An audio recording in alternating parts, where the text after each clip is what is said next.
What if all we need to solve our most pressing problems is the undivided attention of a good listener and time to think out loud without interruption? Nancy Klein, author of Time to Think, observed that the highest quality thinking takes place in what she called a thinking environment.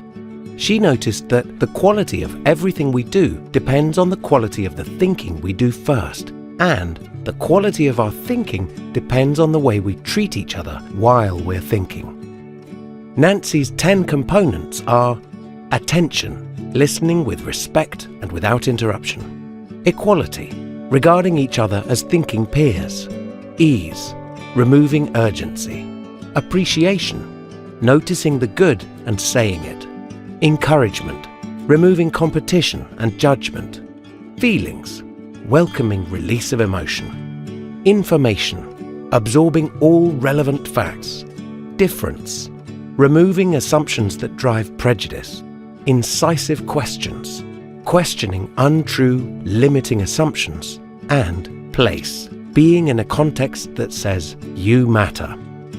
Here's an example of the thinking environment in action. Jay has hit a roadblock with her research project.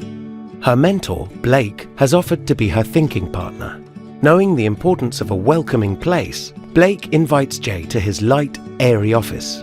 He first embodies ease, starting with casual, unhurried greetings, then moves to encouragement, asking, "So, Jay, what do you want to think about? And what are your thoughts?" As Jay thinks aloud, Blake offers his full attention, avoids interruption, and listens carefully to ensure that Jay is working with all the necessary information. As Jay describes a frustrating part of her problem, her tone becomes angry. Blake welcomes this, knowing that processing feelings is part of reaching clarity. At one point, Jay expresses feeling stuck and falls silent. Blake knows that his job is to listen. He knows there is difference between them and is careful not to assert his ideas. He respects Jay and trusts in the equality of her thinking. As Jay remains quiet, Blake remembers that the incisive question process can help to release untrue, limiting assumptions. He follows this process, then asks, "If you knew that you're good enough, what steps would you take to complete this project?" Jay thinks aloud on that for a while. Then her eyes light up. She's found a solution. Jay and Blake express mutual appreciation. Jay for Blake's patient ear, and Blake for Jay's honesty in addressing her challenge. Blake now knows that holding respectful space for another's thinking can help them flourish.